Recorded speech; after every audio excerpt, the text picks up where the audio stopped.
Good morning students. अभी technical issue के कारण वो जो मैं बता रहा था वो बीच में वीडियो ब्रेक हो गया 8 मिनट बाद, उसी के आगे हम अब कंटिन्यू कर रहे हैं। मैं ये कह रहा हूँ कि यदि कभी भी आपके क्वेश्चन में कभी कंफ्यूजन हो जाए कि दो प्रतिरोध श्रेणी क्रम में है या समांतर क्रम में, तो आप क्या करेंगे, धारा का बंटवारा करके देख लीजिए। धारा का बंटवारा यदि करके देख लीजिए, धारा यदि दो प्रतिरोधों में सेम जा रही है, एक ही मार्ग है धारा को जाने के लिए, तब तो वो श्रेणी क्रम में होगी। धारा को दो अलग अलग मार्ग मिल रहे हैं जाने के लिए, तो वो श्रेणी क्रम में नहीं होगी। जैसे यहाँ पर धारा को जाने के लिए एक ही मार्ग था, यहाँ से क्यों यहाँ धारा जाएगी तो ये श्रेणी क्रम में है। यहाँ पर धारा को जाने के लिए एक मार्ग, यहाँ जाएगी सीधी धारा, तो खुला हुआ है, तो ये श्रेणी क्रम में है। यहाँ पर धारा को जाने के लिए दूसरा मार्ग मिल गया, इसलिए दोनों श्रेणी क्रम में नहीं हो सकते। ये कौन से क्रम में होंगे, समांतर क्रम में, दो हिस्सों में बट गई धारा। तो इस प्रकार से कभी भी धारा का बंटवारा करके आप देख लीजिए, आपको पता पड़ जाएगा कि ये श्रेणी क्रम में प्रतिरोध है या समांतर क्रम में है, और आप प्रैक्टिस करेंगे तो आपको पता पड़ जाएगा। एक क्वेश्चन और मेरे पास है, मैं इसको रख कर देता हूँ, फिर आप क्वेश्चन के बारे में बताएंगे क्वेश्चन क्या है। यहाँ से हम इसको रख कर देते हैं।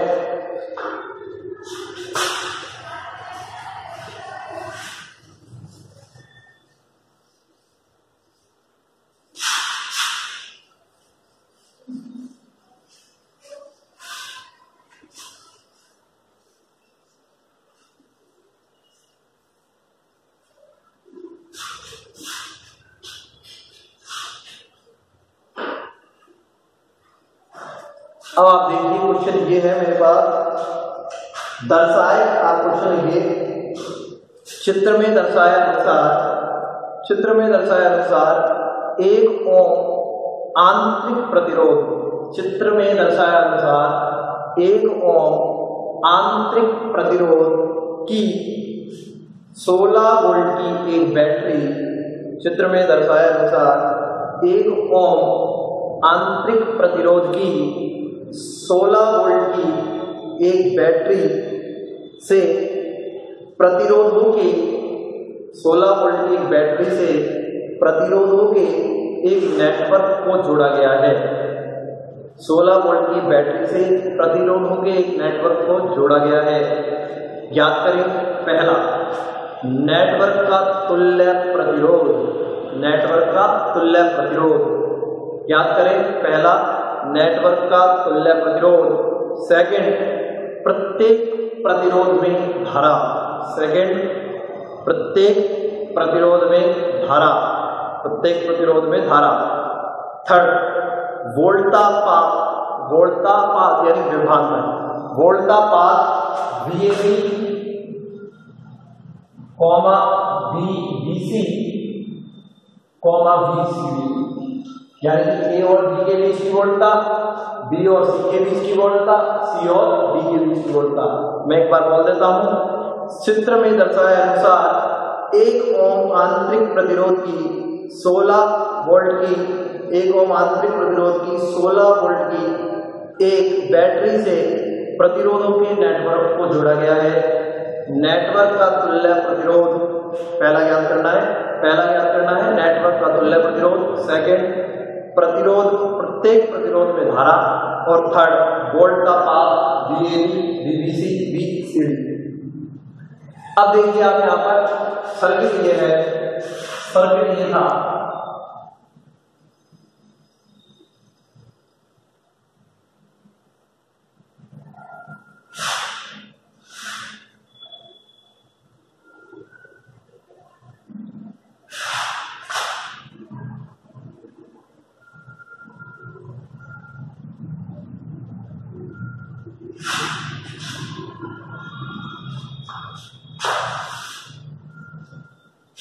ये 16 वोल्ट की बैटरी है,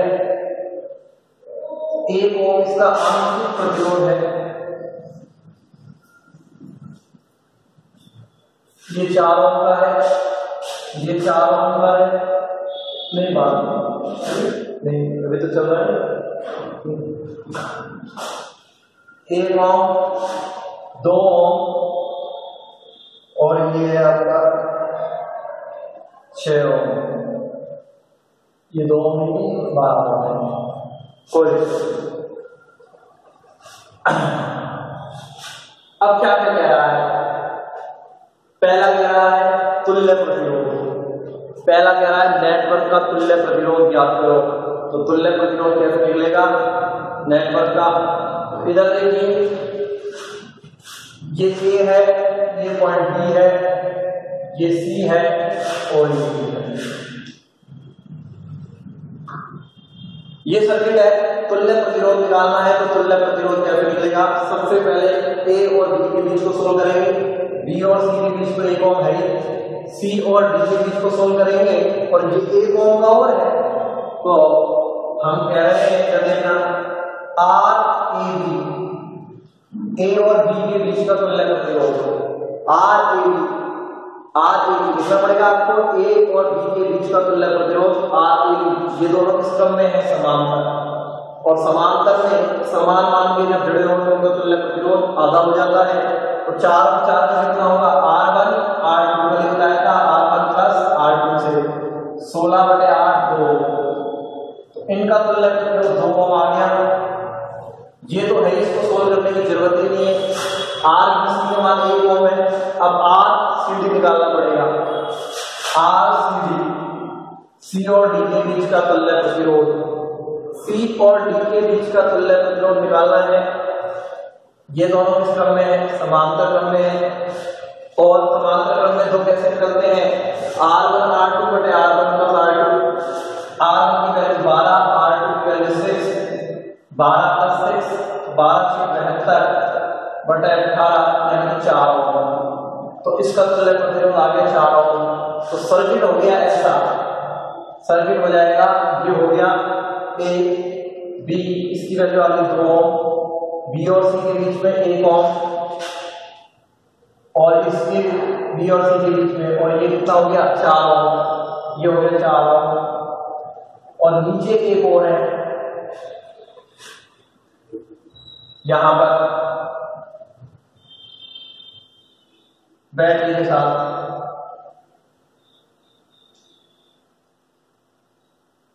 एक और 2 4 6 7 और 1, ये पूरा कितना आ गया स्ट्रेट ड्रम, यहाँ ये साथ में तो चल रहा है, इसके आगे ये जुड़ रहा है सारे साथ, ये सारे एक साथ जुड़ रहे हैं सारे, तो 2 1 3 4 और 1, 2 1 3 और 4 7 और 1 8 तुल्य प्रतिरोध, इसलिए पहला निकल गया तुल्य प्रतिरोध R हो गया 2 प्लस 1 प्लस 4 प्लस 1 बराबर 8 ओम। नेटवर्क का तुल्य प्रतिरोध आ गया 8 ओम, इसको लगाना मशीन का 2 1 4, ये तीनों साइड क्रम है, ये भी तो इसके साथ ही है, ठीक है ना, ये भी तो इसी के साथ है, बैटरी जुड़ रही है यहाँ पर, तो 2 4 6 7 और 1 8, ये चारों श्रेणी क्रम में है, तो 8 ओम आ गया। तुल्य प्रतिरोध 8 ओम आ गया। दूसरा पूछ रहा है प्रत्येक प्रतिरोध में धारा पूछ रहा है। अब इधर देखना, तुल्य प्रतिरोध निकाल लिया, इसका 2 ओम, इसका 4 ओम, 4 और 2 6 और 1 7 और 1 8 ओम आ गया। अब ये कह रहा है कि धारा निकालनी है प्रत्येक प्रतिरोध में, तो सबसे पहले तो मैं परिपथ में धारा निकालता हूँ, सेकंड बात कर रहा हूँ, परिपथ में धारा, परिपथ में धारा I, और I बराबर होता है V बटे R, पूरे परिपथ में धारा I, ये पूरे परिपथ में धारा दोबारा करना पड़ेगा आपको डायग्राम, I बराबर होगा V अपॉन R, V की वैल्यू कितनी है 16, R तुल्य प्रतिरोध कितना है 8, तो परिपथ में धारा आई 2 एम्पीयर, इसकी आई 2 एम्पीयर, परिपथ में धारा आ गई 2 एम्पीयर, ये परिपथ में धारा 2 एम्पीयर आई। अब इधर पढ़ना, परिपथ में धारा यहाँ से 2 एम्पीयर आई, अब यहाँ पर ये 2 हिस्सों में बट गई, यहाँ चली गई I1 और यहाँ चली गई I2, फिर ये दोनों मिलकर वापिस यहाँ चली गई कितनी I, दोनों I1 I2 आ गई, यहाँ चली जाएगी I, फिर कितना हिस्सा हो गया यहाँ पर वही I यहाँ पर I1 चली गई थी, तो अब ये 2 हिस्से हो गए वापिस इसके धारा के, इसको मैंने यहाँ मान लिया I3 और यहाँ हो गया I4, फिर वापस I3 और I4 आकर वापस क्या बन जाएगी I, जितनी I3 चली गई वापस यहाँ से I आ जाएगी। मैंने कहा सुन लीजिए, यहां से धारा आई कितने हिस्से हो गए इसके? 2 हिस्से। I1 इधर चलेगी मान लेते हैं, I2 इधर चलेगी, I1 यहाँ से आएगी, I1 यहाँ से आएगी, तो कोई वापस आई हो जाएगी, तो I का मान किसके बराबर? I1 plus I2। फिर I यहाँ पर आई तो 2 हिस्से हो गए, I3 और I4, I3 यहाँ चली गई, I3 यहाँ चली गई और I4 यहाँ चली गई, ठीक है। I3 और I4 का जोड़ वापस कितना हो जाएगा? I। हमको I1, I2, I3, I4 और इसमें धारा ये निकालनी है, तो कैसे निकलेगी? आप देखिए यहाँ पर कैसे निकलेगी। हम कह रहे हैं कि I1 प्लस I2 का जोड़ है I बराबर 2 एम्पीयर। अब इधर समझना, किसके सिरों पर विभवांतर? इस प्रतिरोध के सिरों पर बराबर इस प्रतिरोध के सिरों पर विभवांतर। ये दोनों प्रतिरोध समांतर क्रम में है, तो इसके सिरों पर विभवांतर बराबर इसके सिरों पर विभवांतर, तो इसके सिरों पर विभवांतर भी बराबर आएगा, तो इसके सिरों पर विभवांतर भी बराबर आएगा, तो I की वैल्यू है I1। ये तो एक समीकरण है पहले। इसके सिरों पर विभवांतर भी बराबर आएगा, V की वैल्यू है IR, I की वैल्यू I1 और R की वैल्यू 4, तो 4 × I1 बराबर क्या हो जाएगा? 4 × I2। 4 से 4 कट गया, तो I1 बराबर क्या है? I2। I1 बराबर I2 आ गया, तो I1 की वैल्यू I2 यहाँ रखेंगे, तो ये आ गया 2I1।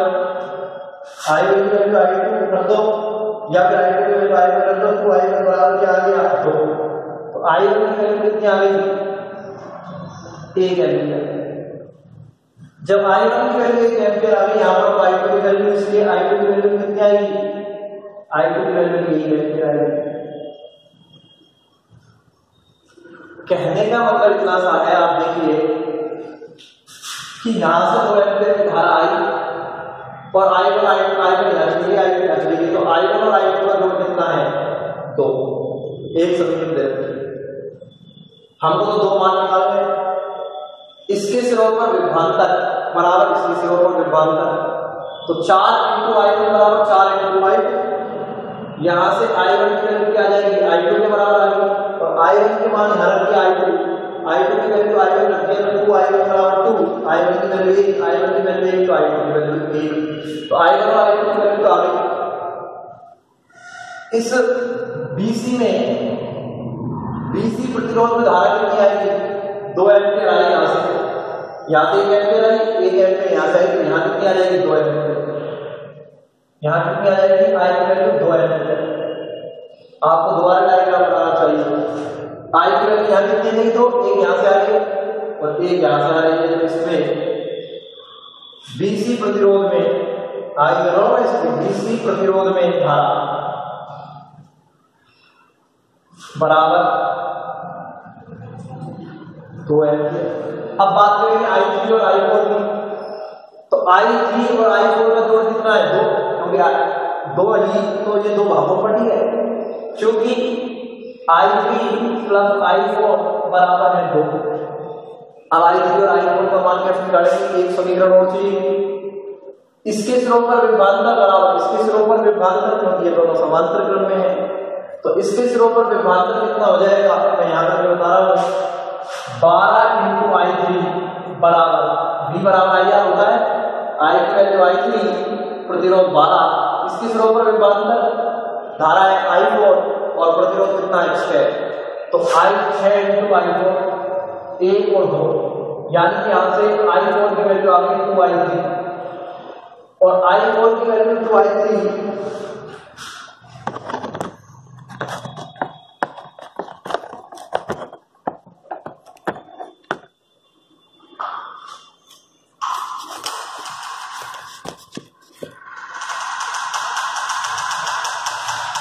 I4 की वैल्यू 2I3 मैं कहाँ रख रहा हूँ? यहाँ रख देता हूँ। I4 की वैल्यू रख रहा हूँ I3 प्लस 2I3 बराबर 2, 3I3 बराबर 2, I3 की वैल्यू 3/2 है, 2/3 एम्पीयर। जब I3 की वैल्यू 2/3 एम्पीयर आ गई, I4 कितनी आ जाएगी? I4 की वैल्यू आ जाएगी 2 - I3। I4 की वैल्यू आ गई 2 - 2/3, 6 - 2 4/3, I4 की वैल्यू आ गई 4/3 एम्पीयर। इसमें धारा गई, इसमें धारा 1 एम्पियर आ गई, इसमें धारा 2 एम्पियर आ गई, इसमें धारा 2/3 एम्पियर आ गई, इसमें धारा 4/3 एम्पियर आ गई। मैं बार बार आपको कह रहा हूं, पहले तुल्य प्रतिरोध निकाल लिया था मैंने 8 ओम आया, फिर तुल्य धारा निकाली, तुल्य धारा तुल्य प्रतिरोध बटे तुल्य विभवांतर बटे तुल्य प्रतिरोध, तुल्य विभवांतर 16 वोल्ट था, तुल्य प्रतिरोध 8 ओम था, तो पूरे परिपथ में धारा 2 एम्पियर है। 2 एम्पियर कुल धारा है, तो इसमें कितनी गई I1 और I2, I1 और I2 का जोड़ I के बराबर है, I के बराबर है, ठीक है ना। I1 और I2 I के बराबर है, इसके सिरों पर विभवांतर बटा इसके बराबर इसके सिरों पर विभवांतर, वहां से एक समीकरण और आ गई, तो I1 बराबर I2 आ गया, I1 की वैल्यू I2 रखी तो I1 और I2 के मान आ गए। इसमें धारा कितनी गई, इसमें धारा एक यहाँ से तो 2 हो जाएगी, इसमें तो 2 आ गई, 2 एम्पियर की धारा 2 भागों में बढ़ गई, तो I3 और I4 के जोड़ 2 आ गया। अब एक समीकरण और कहां से आएगा I3 और I4 के मान निकालने के लिए, इसके सिरों पर विभवांतर, इसके सिरों पर विभवांतर 12 × I3 बराबर इसके सिरों पर विभवांतर, तो यहां से एक समीकरण और आ गई, 2 समीकरण से 2 मान निकल जाएंगे, तो प्रत्येक प्रतिरोध में धारा आ गई है। भाषा आपको लिखनी ही पड़ेगी, ठीक है ना, जैसे जैसे आप कर रहे हो। अब कह रहा है कि ध्रुवत्व निकालो, इसके A और B के बीच की वोल्टता VAB, third point VAB, V बराबर होता है IR, इसमें धारा कितनी है, V बराबर IR,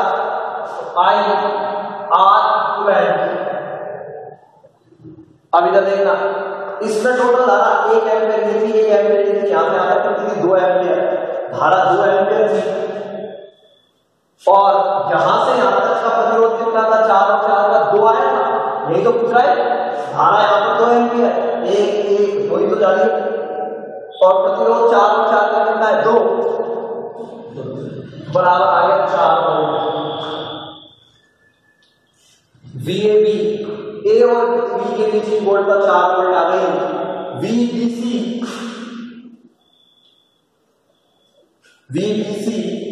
B और C के बीच में प्रतिरोध कितना है 1, धारा कितनी आ रही है 2, 2 ही तो आ रही है, 2 × 1 2 एम्प 2 वोल्ट। BCD यहां धारा कितनी आ रही है 2 आ रही थी, और यहां पे 2 निकली, 2 में से 2/3 एम्पियर चली गई, 4/3 एम्पियर चली गई, टोटल कितनी हो गई 2/3 और 4/3 6/3, यानी कि 2 एम्पियर, 2 एम्पियर की तो जा रही थी यहाँ पर, तो टोटल धारा तो 2 है। सूत्र वही I × R, और प्रतिरोध कितना है 12 और 6 का प्रतिरोध कितना है 4, तो 2 × 4 बराबर 8 वोल्ट। तो इसके सिरों पर वोल्टता कितनी आ गई 8 और 4 12 और 2 14 ही आई है वोल्टेज, ये तो 16 वोल्ट की बैटरी थी, तो 2 वोल्ट आ गया, 2 वोल्ट आ गया, 2 वोल्ट इसके सिरों पर है, 2 वोल्ट विभवांतर इसके सिरों पर है, इसके सिरों पर क्यों है 2 वोल्ट, धारा 2 एम्पियर, प्रतिरोध 1, 2 × 1 2 वोल्ट, 2 वोल्ट इसके सिरों पर, 4 ये 6 2 8 और 8 16, तो 16 वोल्ट की तो बैटरी थी, बिल्कुल सही बात है। मैं दोबारा आपको क्वेश्चन बता रहा हूँ, बहुत ही इंपॉर्टेंट क्वेश्चन, कई क्वेश्चन इसमें छिपे हुए हैं। ये कह रहा है कि इस सर्किट का तुल्य प्रतिरोध बताओ, तो पहले इसका निकाला 4 और 4 का 2 और 1 3, 12 और 6 का 4, 3 और 4 7, और 1 गिरा 8, तुल्य प्रतिरोध आ गया 8 वोल्ट। फिर कह रहा है धारा निकालो प्रत्येक प्रतिरोध में, तो पहले कुल धारा तो निकालो, तो परिपथ में धारा आई बराबर V बराबर 16, R बराबर 8, तो कुल धारा थी 2, यानी यहां से 2 एम्पियर की धारा आई। मैंने कहा I1 यहां चली गई, I2 यहां चली गई, दोबारा डायग्राम बनाना चाहिए आपको। I1 + I2 का जोड़ I है, कितनी हो गई I1 + I2 की वैल्यू 2, और इसके सिरों पर विभवांतर बराबर इसके सिरों पर विभवांतर, क्योंकि समांतर क्रम में विभवांतर समान रहता है, वहां से एक समीकरण आ गई, 2 समीकरण से I1 और I2 के मान निकल जाएंगे। फिर मैंने कहा इसमें धारा एक यहां से आई, यहां पर तो 2 तो जाएगी, 2 चली गई, 2 धारा यहां से आई, 2 भागों में गई, यहाँ I3 चली गई, यहाँ I4 चली गई, तो I3 और I4 का जोड़ फिर वापस कितना है I3 और I4 का जोड़ वापस 2 है। फिर एक समीकरण और कहाँ लाएंगे, इसके सिरों पर विभवांतर बराबर इसके सिरों पर विभवांतर, इसके सिरों पर विभवांतर कितना है 12 प्रतिरोध इंटू धारा 12 इंटू I3, इसके सिरों पर विभवांतर 6 इंटू I4। यहाँ से एक समीकरण और आ गई, I4 की वैल्यू उठा कर यहाँ रख दी तो ये I3 की वैल्यू आ गई, I3 की आ जाएगी तो I4 की अपने आप ले लेंगे आ गई। फिर कह रहा हूं मैं एक B के बीच वोल्टता धारा इंटू प्रतिरोध, धारा कितनी है 2, प्रतिरोध कितना है इसका तुल्य है 2, 4 आ गया। इसमें विभवांतर, इसमें धारा है 2, प्रतिरोध है 2 वोल्ट आ गया। इसके सिरों पर विभवांतर B और C के बीच का, फीड के बीच का धारा है 2, प्रतिरोध है 12 और 6 का 4, तो 4 इंटू 2 8 निकल गया। अब एक हम बात करेंगे, बहुत ही इंपॉर्टेंट टॉपिक है, सुपर कंडक्टिविटी। यही लिख देता हूं मैं क्योंकि ज्यादा लिखने को नहीं है इसमें। सुपर कंडक्टिविटी परिभाषा पूछी जाती है, कई बार बात पूछी गई है। सुपर कंडक्टिविटी अति चालकता, सुपर कंडक्टिविटी अति चालकता। सुपर कंडक्टिविटी मैंने डाला भी रखा है, अति चालकता। अब मैं आपको परिभाषा बता रहा हूं, आपको केवल ध्यान से सुनना है, समझना है, ठीक है ना, और आपको ये सब PDF मिल जाएगा। मैंने कहा परिभाषा क्या है, कुछ धातुओं और मिश्र धातुओं में, कुछ धातुओं और मिश्र धातुओं में यह गुण पाया जाता है कि एक निश्चित ताप पर उनकी प्रतिरोधकता शून्य हो जाती है। प्रतिरोधकता शून्य हो जाती है अर्थात चालकता अनंत हो जाती है। धातुओं तथा मिश्र धातुओं के इस गुण को अति चालकता कहा जाता है और ऐसे पदार्थ अति चालक पदार्थ कहलाते हैं। मैंने कहा है कुछ धातुओं और मिश्र धातुओं में यह गुण पाया जाता है, कुछ धातुओं और मिश्र धातुओं में यह गुण पाया जाता है कि निश्चित ताप पर उनकी प्रतिरोधकता शून्य हो गई। प्रतिरोधकता कितनी हो जाती है शून्य, और प्रतिरोधकता शून्य हो जाती है इसका अर्थ है चालकता अनंत हो जाती है। ऐसे धातु और मिश्र धातु अति चालक, यानी कि प्रतिरोधकता शून्य हुई तो चालकता अनंत हो गई, इसलिए इसका नाम है अति चालकता। और ऐसे पदार्थ और धातुएं अति चालक पदार्थ या धातुएं कहलाते हैं। अति चालकता की खोज वैज्ञानिक कामलिन आर्नेस ने 1911 में की। कभी कामलिन आर्नेस ने 1911 में, इसका नाम है कामलिन आर्नेस ने 1911 में की। दूसरी बात, अति चालकता की घटना न्यूनतम 0.1 केल्विन से 10 केल्विन के बीच होती है। अति चालकता की घटना 0.1 केल्विन से 10 केल्विन के बीच होती है। और यदि बात करें पारे के लिए अति चालक ताप जो होता है वो 4.2 केल्विन होता है। तो मैं ग्राफ बना रहा हूं पारे के लिए, यहां पर प्रतिरोधकता ले ली रो और यहां पर ताप ले लिया केल्विन। तो पारे के लिए ये होता है प्रतिरोधकता 4.2 केल्विन पर कितनी हो गई है शून्य। 4.2 केल्विन पर प्रतिरोधकता कितनी हो गई है शून्य हो गई है, दिख रहा है। तो पारे के लिए अति चालक ताप 4.2 केल्विन होता है, यानी कि 4.2 केल्विन पर इसकी प्रतिरोधकता रो शून्य हो गई है। देखिए ये शून्य हो गई है। पारे के लिए अति चालक ताप 4.2 केल्विन होता है। 3 बातें बताई। अति चालकता की खोज कामलिन आर्नेस ने की है। दूसरी बात 1911 में की है। अति चालकता की घटना न्यूनतम 0.1 केल्विन से 10 केल्विन के बीच होती है। चौथी बात, पारे के लिए अति चालकता 4.2 केल्विन होता है, यानी अति चालकता की घटना पारे के लिए 4.2 केल्विन पर होती है। ग्राफ बनाया रो मतलब प्रतिरोधकता शून्य हो गई 4.2 केल्विन पर और चालकता अनंत हो गई है। ग्राफ इस प्रकार से आता है पारे के लिए। चौथी बात, अति चालकता की घटना में पदार्थों के भीतर चुंबकीय क्षेत्र शून्य हो जाता है। अति चालकता की जब घटना होती है तब पदार्थों के अंदर चुंबकीय क्षेत्र शून्य हो जाता है। इस प्रभाव को बोलते हैं मेसनर प्रभाव। क्या बोलते हैं? मैस्नर प्रभाव। मैस्नर प्रभाव कहा जाता है अतिचालकता की घटना में पदार्थों के भीतर चुंबकीय क्षेत्र का शून्य हो जाना मैस्नर प्रभाव कहलाता है। और जब हम चुंबक की बात करेंगे तब मैस्नर प्रभाव फिर आएगा। अतिचालक पदार्थों के उपयोग, पहला उपयोग सुपर कंप्यूटर बनाने में, दूसरा उपयोग अधिक दक्ष ट्रांसफार्मर बनाने में और अतिचालक चुंबक बनाने में। इसके द्वारा शक्तिशाली चुंबकीय क्षेत्र उत्पन्न किया जाता है। कितना? 10 की घात 10 टेस्ला तक का 10 टेस्ला तक का चुंबकीय क्षेत्र उत्पन्न किया जा सकता है। 10 टेस्ला चुंबकीय क्षेत्र का मात्रक है। जब चुंबक के बारे में पढ़ाएंगे, जब बताएंगे, तो अतिचालक पदार्थों द्वारा इतना ज्यादा चुंबकीय क्षेत्र उत्पन्न किया जा सकता है। तो मैं आपको एक बार रिपीट कर देता हूं बच्चों। पहला परिभाषा सुनिए ध्यान से। कुछ धातुओं और मिश्र धातुओं में यह गुण पाया जाता है कि उनकी प्रतिरोधकता एक निश्चित ताप पर शून्य हो जाती है। प्रतिरोधकता शून्य हो जाती है, इसका मतलब चालकता अनंत, यानी चालकता ज्यादा हो गई। ऐसे पदार्थ अतिचालक पदार्थ कहलाते हैं और ये घटना अतिचालकता कहलाती है। मैं दोबारा रिपीट कर देता हूँ। तो धातुओं अथवा मिश्र धातुओं में यह गुण पाया जाता है कि उनकी चालकता एक निश्चित ताप पर अनंत हो जाती है, अर्थात प्रतिरोधकता शून्य हो जाती है। यह घटना अतिचालकता कहलाती है। अतिचालकता की खोज कामलिक आर्नेस ने 1911 में की थी। अतिचालक, दूसरी बात, अतिचालकता की घटना न्यूनताप 1 केल्विन से 10 केल्विन के 0.1 केल्विन से 10 केल्विन के बीच में होती है।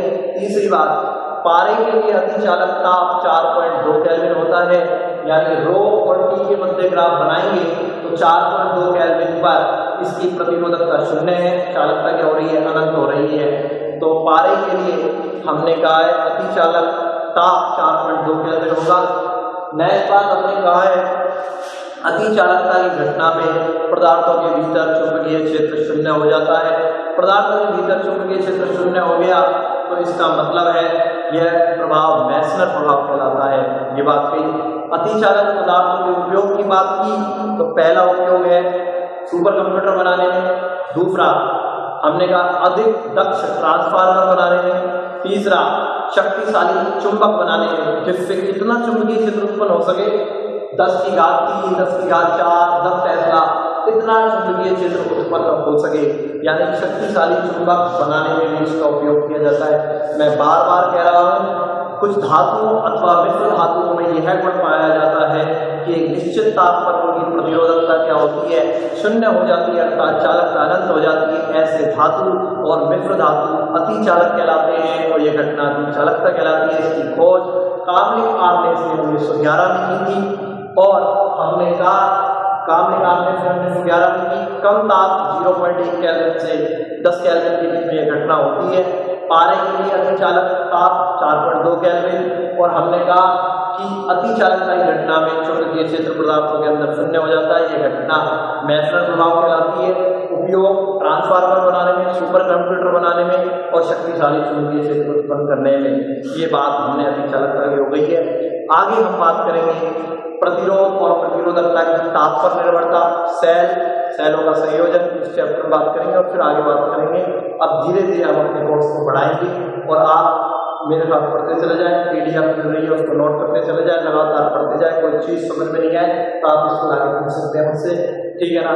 तो आई होप कि आपको समझ में आया होगा। आगे की बात हम कल करेंगे। धन्यवाद।